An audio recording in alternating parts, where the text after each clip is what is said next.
한 남자가 법정에 서 있습니다. 그는 한 사람을 죽였습니다.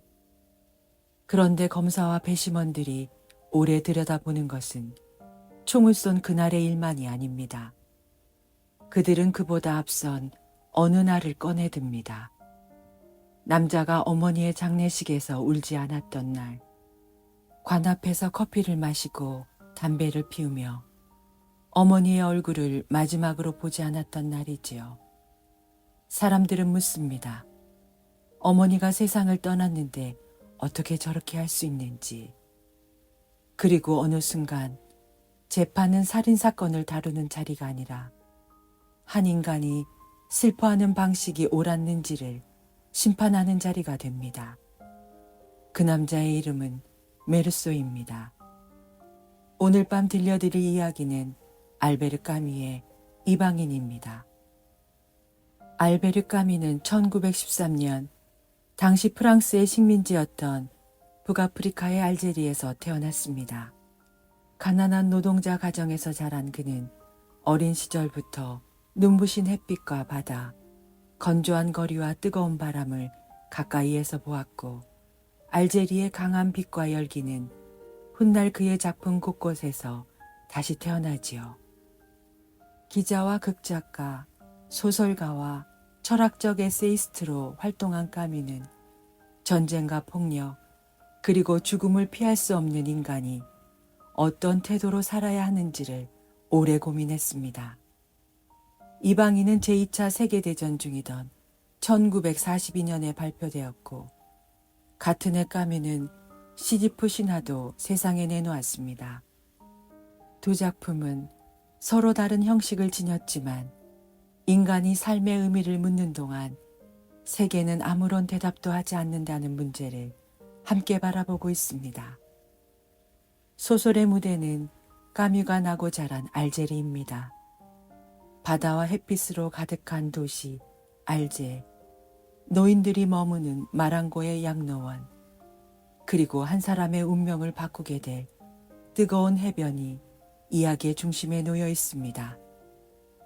이제 이야기는 양로원에서 도착한 짧은 전보 한 통으로 시작됩니다. 알제의 어느 사무실에서 일하는 메르소에게 어머니가 세상을 떠났다는 양로원의 짧은 전보가 도착합니다. 장례는 다음 날 치러질 예정이었습니다. 메르소가 사장에게 이틀간의 휴가를 요청하며 자신의 잘못이 아니라는 듯 설명하자 사장은 아무 말도 하지 않습니다.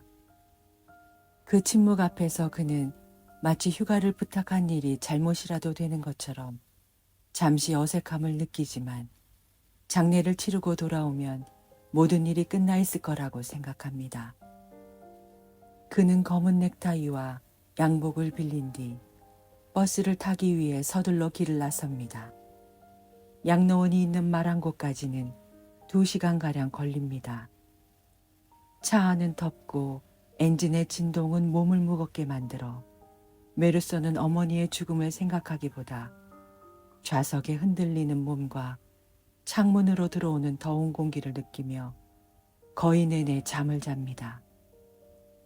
양로원에 도착하자 원장이 메르소를 맞이합니다. 원장은 어머니가 처음에는 아들과 떨어져 지내는 일을 힘들어했지만 차츰 친구들을 사귀며 새로운 생활에 익숙해졌고 이곳에서 잘 지냈다고 설명합니다. 메르소가 어머니를 양로원에 모신 이유는 단순했습니다. 그의 수입으로는 두 사람이 넉넉하게 살기 어려웠고 함께 있어도 거의 대화를 나누지 않았기에 어머니에게는 오히려 또래의 사람들이 있는 곳이 더 나으리라 생각했습니다. 메르소가 시신이 놓인 방으로 안내받자 관리인은 관의 뚜껑을 열어 어머니 얼굴을 보여주려 합니다. 그러나 그는 보지 않겠다고 말합니다. 관리인은 잠시 멈칫하고 메르소가 이유를 덧붙이지 않자 그 거절은 방 안에 오래 남습니다. 그는 그저 보고 싶지 않다고 말할 뿐입니다. 그날 아무도 그의 마음을 들여다볼 수는 없었습니다. 결국 사람들은 보이지 않는 마음보다 눈앞에 드러난 행동을 더 오래 기억하게 되지요. 밤이 되자 양로원의 노인들이 어머니의 관 주변으로 모여들어 말없이 의자에 앉습니다. 주름진 얼굴들이 희미한 불빛 아래 나란히 놓이고 누군가는 기침을 하고 누군가는 졸다가 다시 눈을 뜹니다. 메르소는 그들의 시선을 의식합니다. 마치 자신이 어머니를 잃은 아들로서 어떻게 행동하는지 지켜보는 사람들처럼 느껴집니다. 관리인이 커피를 가져오자 메르소는 커피를 마시고 담배도 피웁니다. 관이 놓인 방에서 담배를 피워도 되는지 잠시 망설이지만 관리인도 함께 담배를 피우자 그 순간에는 아무 일도 일어나지 않습니다. 그렇게 메르소는 꾸벅꾸벅 졸며 날이 밝기를 기다립니다. 어머니와 가까웠던 노인 페레는 밤새 슬픔을 감추지 못하고 그의 눈물은 방 안의 누구라도 알아볼 수 있을 만큼 분명합니다. 메르소의 슬픔은 보이지 않습니다. 아침이 오자 장내 행렬은 길을 나서고 처음부터 강하게 내리쬐는 햇빛 아래 길 위의 흰먼지는 빛을 반사하며 검은 상복은 열을 품습니다. 메르소는 어머니의 죽음보다 머리 위에서 내리누르는 태양을 더 자주 의식합니다. 땀이 흐르고 눈이 부시며 발걸음은 더 무거워집니다. 페레는 행렬을 따라오기 위해 애쓰며 지름길로 앞서가기도 하고 뒤처졌다가 다시 나타나기도 합니다. 노인의 얼굴은 울음과 피로로 젖어 있습니다. 메르소의 기억에 장례식은 슬픔의 말보다 빛과 열기로 남습니다. 하얗게 번지는 하늘, 달아오른 길, 검은 상복 안에 갇힌 몸, 잠들지 못한 밤의 피로.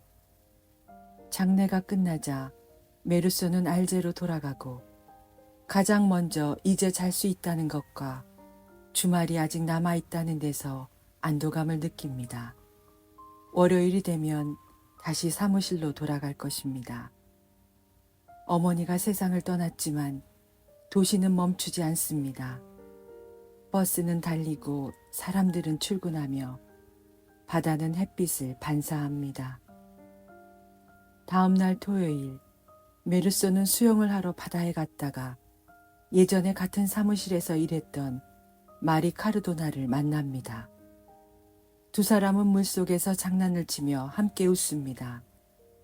마리의 머리카락에서는 바닷물이 흐르고 햇빛은 수면 위에서 잘게 부서집니다. 바다는 장례식의 먼지와 더위를 씻어내듯 차갑고 밝습니다. 두 사람은 저녁에 희극 영화를 보고 밤을 함께 보냅니다. 어머니의 장례를 치른 바로 다음 날 메르소는 수영을 하고 웃기는 영화를 보았으며 한 여자와 사랑을 나눈 것입니다. 일요일이 되자 혼자 남은 메르소는 발코니에 앉아 거리의 사람들을 바라봅니다. 영화를 보러 가는 가족들, 천천히 걷는 노인들과 젊은이들의 웃음. 저녁이 되자 다시 집으로 돌아오는 사람들. 시간은 느리게 흐르고 그는 담배를 피우거나 무언가를 먹으며 창밖을 보다가 어느새 방 안으로 들어옵니다. 하루가 끝날 무렵 메르소의 주말이 지나갔고 어머니는 이미 묻혔으며 내일은 다시 일을 해야 한다고 생각합니다. 결국 달라질 것은 없다고 여깁니다. 메르소의 슬픔이 어떤 모습이었는지는 알 수 없습니다. 다만 어머니가 세상을 떠난 뒤에도 그의 일상은 멈추지 않았습니다. 그러나 세상은 멈추지 않은 그의 하루를 오래 기억하게 되지요. 월요일이 되자 메르소는 회사로 돌아갑니다. 사장은 장례가 잘 끝났는지 묻고 동료들은 평소처럼 일하며 며칠 뒤 다시 찾아온 마리와 메르소는 함께 바다에 가고 영화를 본 뒤 그의 방에서 시간을 같이 보냅니다. 창밖으로 저녁빛이 스며들 무렵 마리가 메르소의 어깨에 기대며 묻습니다. 나를 사랑해?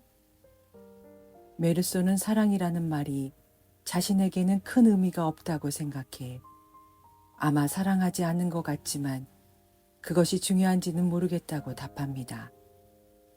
마리는 잠시 슬퍼하지만 곧 두 사람은 다시 웃습니다. 며칠 후 마리는 다시 묻습니다. 나랑 결혼할 마음 있어?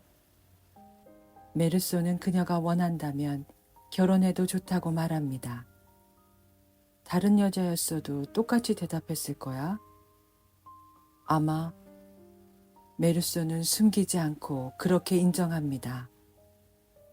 마리가 듣고 싶었던 것은 허락이 아니라 자신이 선택되었다는 확신이었을 겁니다. 메르소는 거짓말하지 않았지만 정직한 대답이 언제나 다정한 것은 아니었지요. 메르소의 직장에서도 비슷한 일이 일어납니다. 사장은 그를 사무실로 불러 말합니다. 파리에 새 사무실을 열 생각인데 자네가 가서 맡아주면 어떨까? 메르소는 지금의 생활도 다른 생활도 결국 크게 다르지 않다고 생각합니다. 사장의 얼굴에 옅은 실망이 스칩니다. 자네는 야심이 없군. 그 말에 메르소는 젊었을 때에는 자신도 무언가를 원했던 것 같다고 떠올립니다. 하지만 학교를 그만두고 일을 시작한 뒤 그런 생각들이 실제로는 중요하지 않았음을 알게 되었습니다. 메르소가 사는 건물에는 눈에 띄는 두 명의 이웃이 있습니다. 그중 한 사람인 살라마노 노인은 피부병이 있는 늙은 개와 날마다 같은 길을 걷습니다. 이 빌어먹을 개 같으니. 노인은 개를 거칠게 끌며 욕을 하고 때로는 지팡이로 위협하며 개 역시 주인의 걸음에 맞서 목줄을 팽팽하게 당깁니다. 둘은 서로를 미워하는 것처럼 보이지만 오랫동안 같은 생활을 반복해왔습니다. 그러던 어느 날 산책길에서 개가 사라지자 살라마노는 처음에는 화를 냅니다. 어차피 성가신 놈이었어. 수용소에 잡혀갔다 해도 돈 내고 데려오진 않을 거야. 하지만 밤이 깊어지자 노인은 메르소의 방문 앞에 서 있습니다. 혹시 개가 돌아올 가능성이 있을까? 목소리는 낮고 조심스럽습니다. 메르소가 아는 만큼 대답해주자 살라마노는 한동안 잃어버린 개 이야기를 더 이어가다가 힘없이 자기 방으로 돌아갑니다. 잠시 뒤 얇은 벽 너머에서 노인의 억눌린 울음소리가 들려옵니다. 메르소는 그 소리를 들으며 문득 어머니를 떠올립니다. 그날의 울음이 잦아든 뒤 같은 건물의 또 다른 이웃 레몽이 메르소의 일상 안으로 들어옵니다. 주변 사람들에게 평판이 좋지 않은 레몽은 여자들에게서 돈을 받아 살아간다는 소문이 있고 쉽게 폭력을 사용하는 남자입니다. 어느 날 그는 메르소를 자신의 방으로 초대합니다. 식탁 위에는 싸구려 포도주와 담배가 놓여 있습니다. 그 여자가 나를 속였어. 어떻게든 갚아줘야겠어. 레몽에게는 다투고 있는 여자가 있었고 그는 그녀가 자신을 속였다고 의심하며 복수하고 싶어 합니다. 그는 여자를 다시 불러들인 뒤 모욕하고 내쫓기 위한 편지를 쓰려 합니다. 자네 글 좀 쓰지. 나 대신 좀 써줘. 그리고 메르소에게 대신 편지를 써달라고 부탁하자 메르소는 거절할 이유가 없다고 생각해서 그 부탁을 들어줍니다. 레몽이 여자를 끌어들이는 데 사용한 편지는 메르소의 손에서 완성됩니다. 며칠 뒤 레몽의 방에서 여자의 비명과 다투는 소리가 들리고 경찰이 찾아오면서 그는 처벌을 받을 처지에 놓입니다. 레몽이 메르소를 찾아옵니다. 그 여자가 날 속였다고 증언해 줄 수 있겠나? 메르소는 이번에도 별다른 망설임 없이 동의합니다. 고맙다. 자네는 진짜 친구야. 메르소에게는 레몽을 친구라고 불러도 친구가 아니라고 해도 크게 다를 것이 없지만 레몽에게는 그 대답이 중요합니다. 거절하지 않은 일은 아무것도 선택하지 않은 것처럼 보이지만 때로는 남의 악의가 지나갈 길을 내어주는 선택이 되기도 합니다. 메르소의 무심한 동의는 두 사람을 한편으로 묶기 시작합니다. 그리고 그 관계는 곧 해변의 비극으로 이어집니다. 레몽은 친구 마송의 별장에 가자며 메르소와 마리를 초대하고 일요일 아침 세 사람은 알제를 떠나 바닷가로 향합니다. 마리는 가벼운 옷차림으로 웃고 메르소는 그녀의 곁에서 맑은 하늘과 바다 냄새를 느낍니다. 별장에 도착한 뒤 그들은 함께 수영을 합니다. 물은 차갑고 햇빛은 따뜻합니다. 메르소와 마리는 나란히 헤엄치며 물 위에서 장난을 치고 웃습니다. 점심 식사 뒤 메르소와 레몽, 마송이 해변을 걷고 있을 때 레몽과 갈등을 빚던 여자 쪽의 남자들이 나타납니다. 그중 한 사람은 여자의 오빠였습니다. 말다툼은 곧 몸싸움으로 번지고 칼이 번쩍이는 순간 레몽은 얼굴과 팔을 다칩니다. 급히 상처를 치료한 뒤 다시 해변으로 나가는 레몽의 주머니에는 권총이 들어 있습니다. 레몽이 충동적으로 총을 쏘는 일을 막기 위해 메르소는 총을 자신에게 달라고 하며 상대가 먼저 칼을 꺼내지 않는 한 쏘지 말라고 말합니다. 두 남자가 물러가면서 당장의 위기는 끝납니다. 레몽은 상처를 치료하기 위해 별장으로 돌아가고 메르소의 주머니에는 그에게서 받아든 권총이 남습니다. 메르소도 별장 앞까지 돌아오지만 안으로 들어가지 않습니다. 뜨겁게 달아오른 계단을 다시 올라가 사람들의 얼굴과 마주하는 일이 그 순간에는 견디기 어려울 만큼 번거롭게 느껴졌기 때문입니다. 그는 그대로 몸을 돌려 혼자 해변을 걷기 시작합니다. 더위를 피할 생각이었다면 별장으로 들어갈 수도 있었고 바닷물에 몸을 담글 수도 있었지만 그의 발은 조금 전에 싸움이 벌어진 곳으로 향합니다. 한낮의 태양은 장례식 날처럼 무겁게 머리 위를 누르고 달궈진 모래는 신발 밑창을 지나 발바닥까지 열기를 밀어 올립니다. 빛은 바다와 하늘의 경계를 지우며 눈앞에서 흔들립니다. 메르소는 그늘과 샘물이 있는 바위 근처에 이릅니다. 그곳에는 조금 전 레몬과 싸웠던 남자 가운데 한 사람이 혼자 누워 있습니다. 싸움은 이미 끝났고 레몽도 이 자리에 없었습니다. 두 사람은 한동안 말없이 서로를 바라봅니다. 메르소는 돌아서기만 하면 그 자리를 벗어날 수 있었지만 움직이지 않은 채 주머니 속 권총의 무게를 느낍니다. 바위 아래에서는 가느다란 물소리가 들리고 파도는 멀리서 같은 간격으로 밀려왔다 물러납니다. 아무 일도 일어나지 않은 채 시간이 지나갈 수도 있는 순간이었습니다. 메르소가 앞으로 한 걸음 내딛자 남자는 몸을 일으키며 칼을 꺼냅니다. 칼날에 부딪힌 햇빛이 번쩍이며 그의 눈을 파고들고 이마에 맺힌 땀이 한꺼번에 눈꺼풀 위로 흘러내립니다.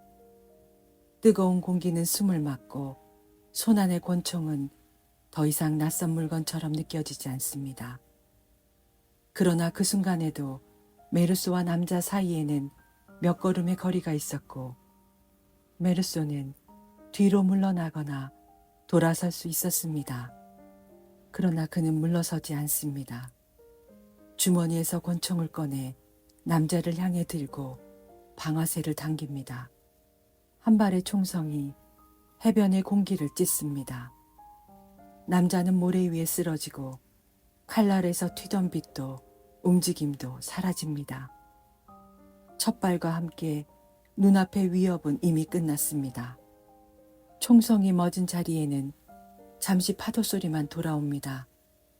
메르소는 쓰러진 사람을 바라보면서도 권총을 내리지 않습니다. 그 짧은 정적 속에서 그는 멈출 수 있었습니다. 그러나 잠시 뒤 그는 움직이지 않은 몸을 향해 다시 방아쇠를 당깁니다. 한 번, 그리고 다시 3번.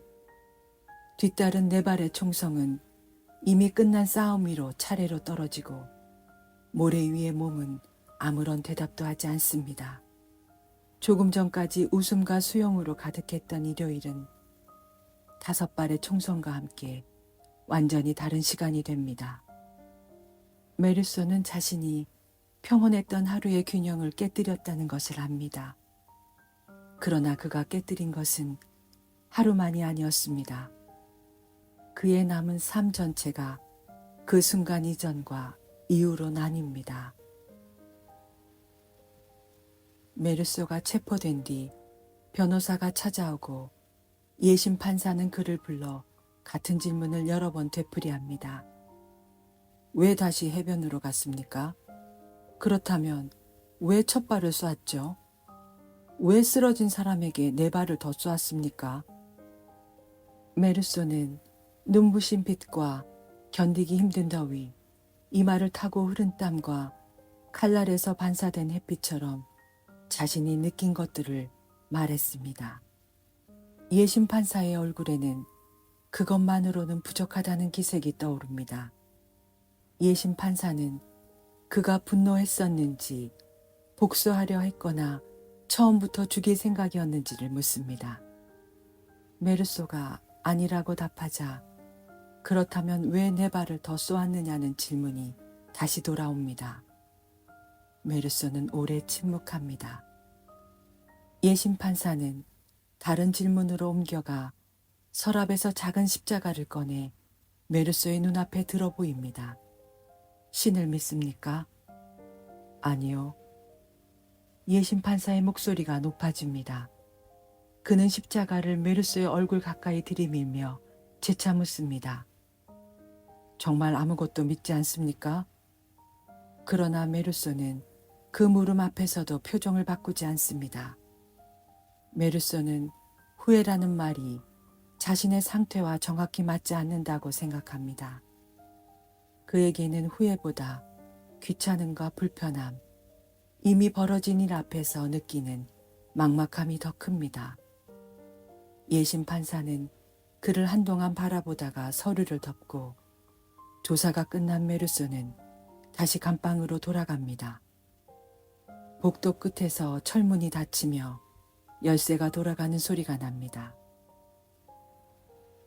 감옥에 들어간 뒤 메르소를 가장 먼저 힘들게 한 것은 자유라는 거대한 관념이 아니라 담배를 피우거나 바다에 갈 수 없고 마리를 만질 수도 없으며 원할 때 거리로 나갈 수 없다는 구체적인 결핍들이었지요. 마리가 면회를 오지만 2 사람 사이에는 두꺼운 창이 있고 주변에서는 다른 죄수와 가족들이 서로의 목소리를 들으려 크게 외칩니다.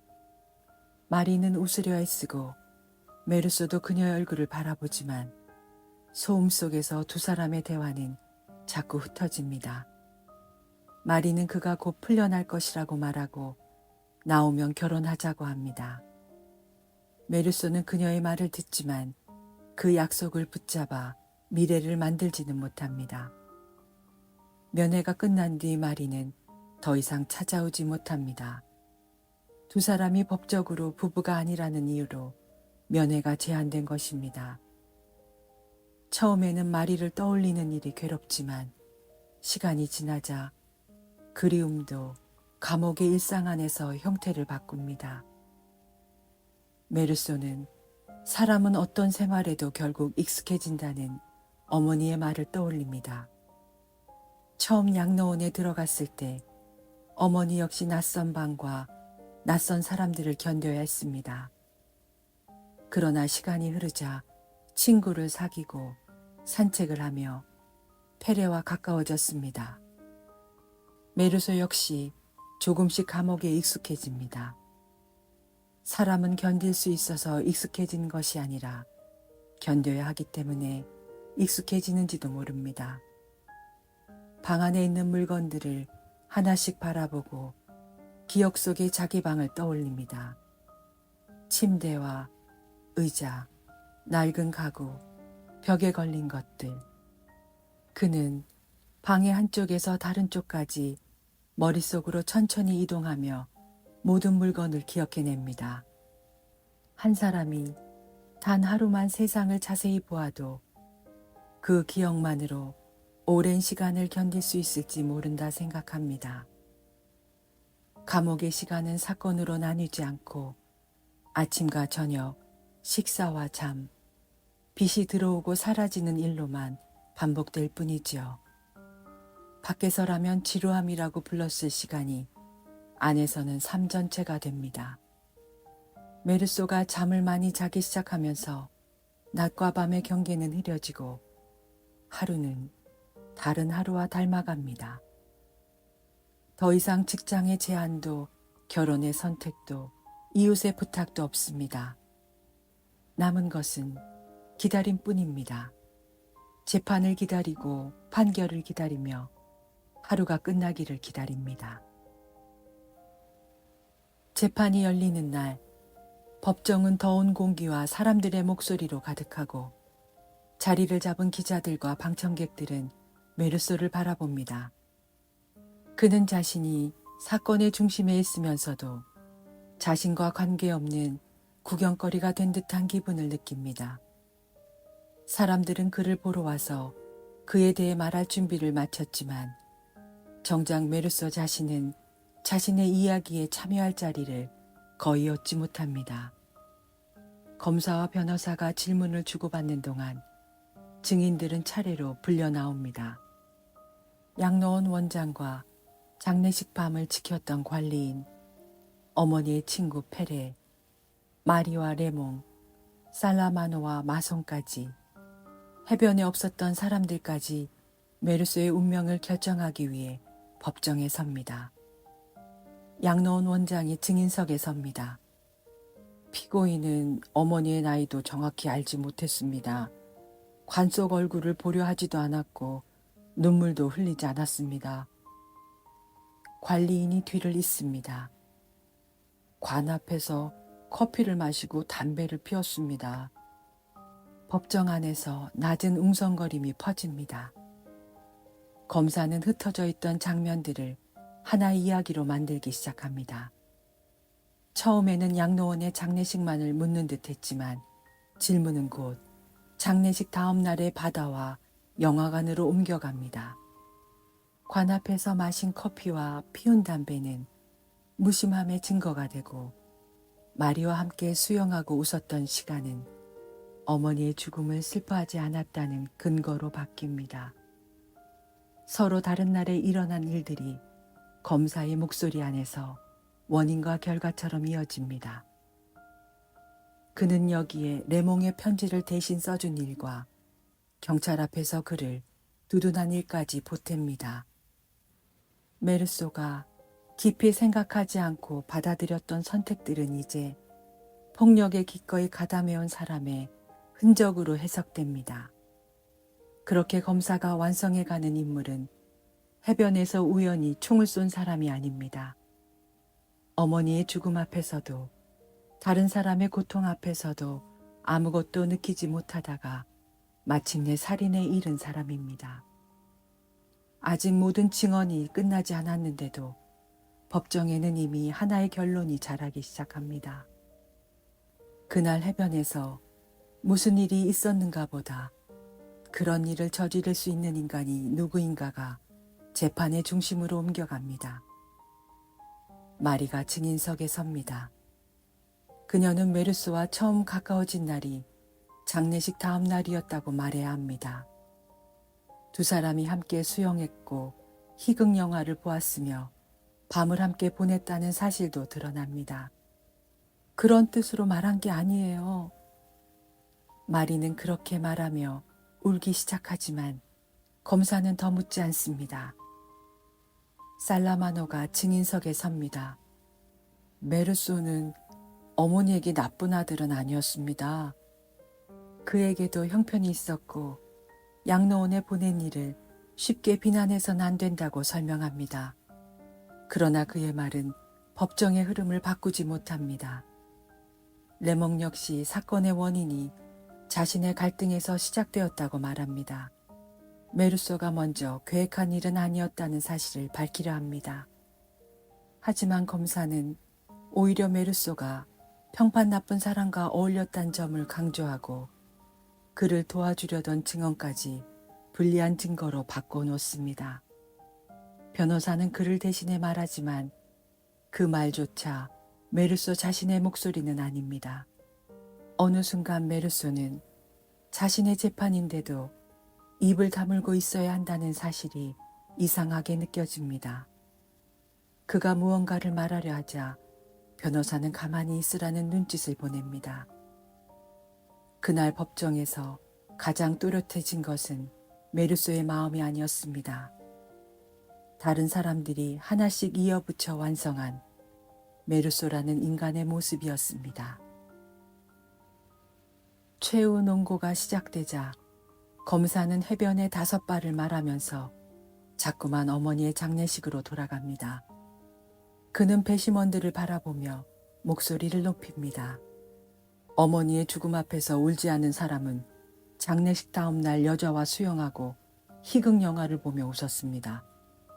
폭력적인 이웃의 복수를 도운 그 사람이 마침내 해변에서 한 사람을 죽였습니다. 검사의 입에서 두 사건은 서로 떨어진 일이 아니라 같은 마음에서 나온 하나의 결과가 됩니다.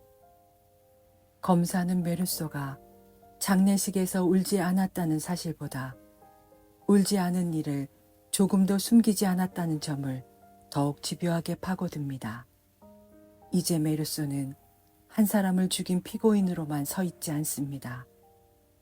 어머니를 애도하지 않았고 연인의 사랑에 확신을 주지 않았으며 폭력적인 이웃의 부탁을 거절하지 않은 사람으로 법정 앞에 세워집니다. 검사는 배심원들이 그를 이해하도록 설득하지 않습니다. 오히려 이해할 수 없는 사람으로 남겨두고 그 낯섦 자체가 사회를 위협한다고 주장합니다. 해변에서 죽은 사람의 생명과 메르소가 당긴 방아쇠보다 법정을 더 크게 흔드는 것은 그가 보여주지 않은 슬픔과 후회입니다. 살인의 책임을 묻는 재판은 어느새 모두가 당연하다고 믿는 감정을 그가 제대로 연기했는지를 심판하는 자리로 바뀝니다. 검사는 그런 인간에게 가장 무거운 형벌을 내려야 한다며 논고를 마칩니다. 배심원들은 오래 걸리지 않아 유죄를 인정하고 메르소에게 단두대에서 목이 잘리는 사형을 선고합니다. 선고를 듣는 순간 메르소는 자신의 운명이 몇 개의 문장으로 끝났다는 사실을 받아들입니다. 법정의 사람들은 자리에서 일어나고 기자들은 기사를 쓰기 위해 움직이며 누군가는 다음 사건을 준비합니다. 한 사람의 남은 시간이 결정되었지만 세상은 다시 평범하게 흘러갑니다.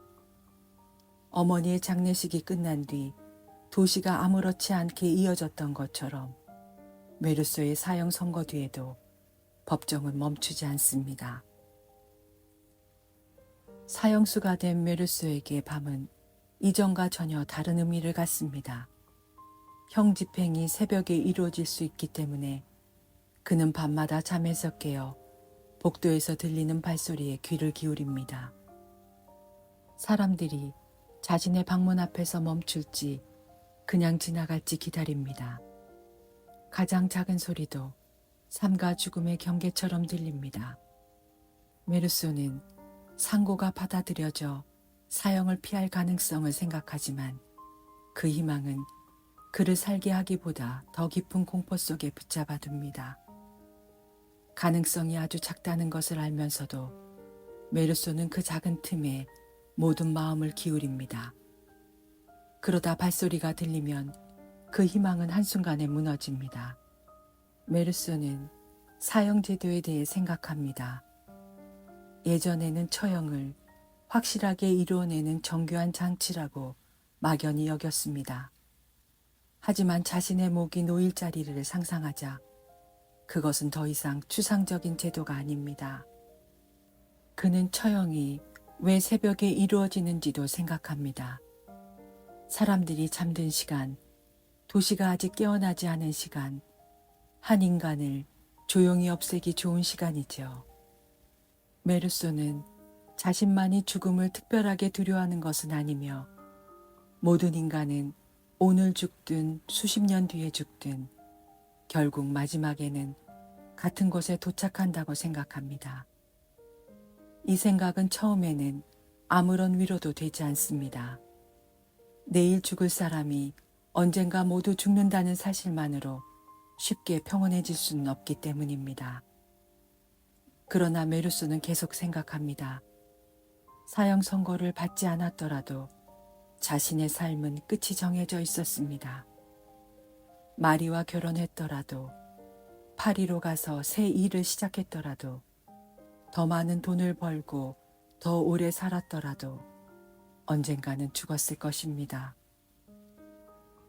메르소가 여러 차례 만남을 거절했는데도 교도소 사제는 마침내 그의 방 안으로 들어옵니다. 사제는 죽음을 앞둔 사람에게 희망이 필요하다고 믿으며 신에게 마음을 열고 죄를 인정하며 영원한 삶을 바라보라고 권합니다. 그러나 메르소에게 그 말은 자신이 알 수 없는 것을 아는 척하라는 요구처럼 들립니다. 사제는 누구나 마음 깊은 곳에서는 신을 원한다고 말하고 메르소는 남은 시간이 많지 않은 자신에게 확신하지 못하는 것에 쓸 시간은 없다고 생각합니다. 두 사람의 대화가 점점 격해지다가 마침내 메르소가 폭발합니다. 그는 사제의 옷깃을 붙잡고 처음으로 억눌러 왔던 감정을 쏟아냅니다.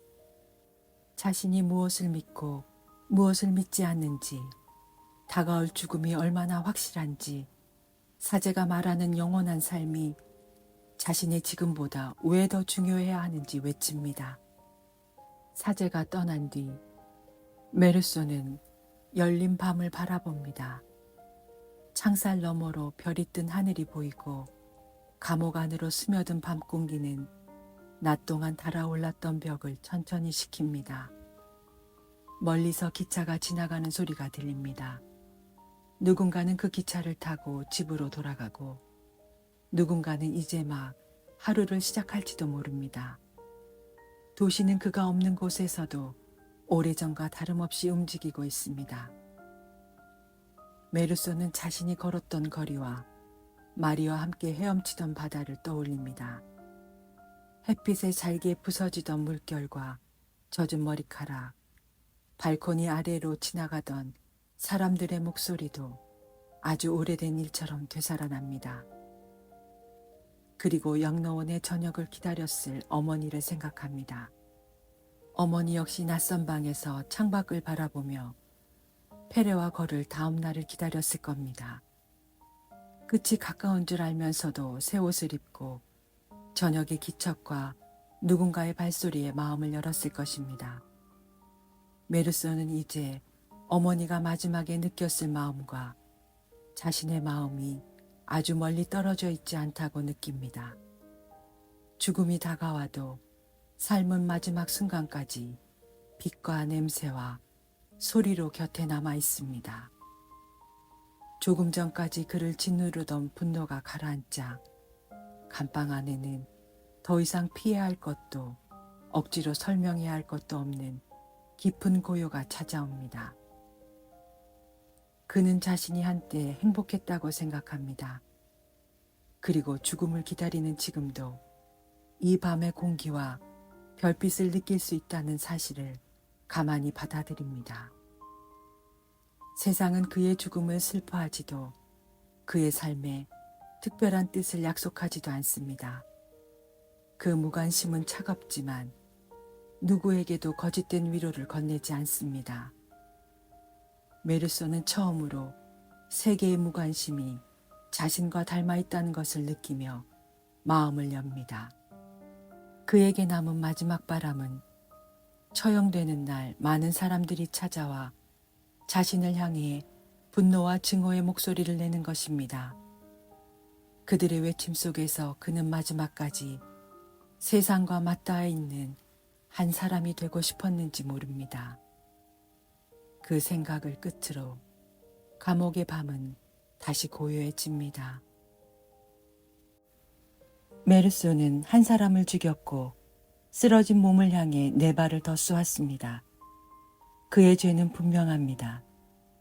그러나 법정은 총격의 순간보다 어머니의 장례식에서 울지 않았던 그의 태도를 더 오래 들여다봅니다.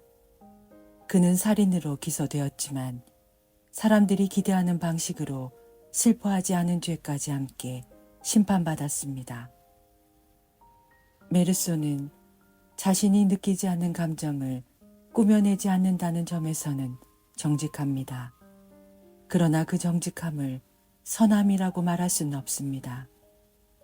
그는 타인의 폭력에 무심했고 마침내 한 사람의 생명을 빼앗았습니다. 그가 죽인 남자에게는 끝내 이름조차 주어지지 않습니다. 메르소가 사회 속의 이방인이었다면 그 남자는 이야기 안에서조차 중심에 들어오지 못한 이방인이었습니다. 까미가 말한 부조리는 인간은 삶의 의미를 묻지만 세계는 아무런 대답도 하지 않는다는 충돌입니다. 메르소가 마지막 밤에 받아들인 것은 자신의 죄가 사라졌다는 위안이 아닙니다. 죽음을 피할 수 없다는 사실과 그럼에도 지금 이 순간의 바람과 별빛은 분명히 존재한다는 사실이었습니다. 삶에 정해진 의미가 없다고 해서 아무렇게나 살아도 된다는 뜻은 아닙니다. 단 한 번뿐인 자신의 삶만큼 타인의 삶도 되돌릴 수 없이 소중하기 때문입니다. 이방인은 메르소를 용서하라고 요구하지 않습니다. 다만 그가 받은 부당한 심판과 그가 저지른 분명한 폭력을 함께 바라보게 합니다. 그리고 우리에게 마지막 질문을 남깁니다. 세계가 아무런 의미도 약속하지 않을 때 우리는 어떤 마음으로 오늘을 살아갈 것인가? 오늘 들려드린 이야기는 알베르 까미의 이방인이었습니다. 오늘 밤도 편안히 머물다 가세요.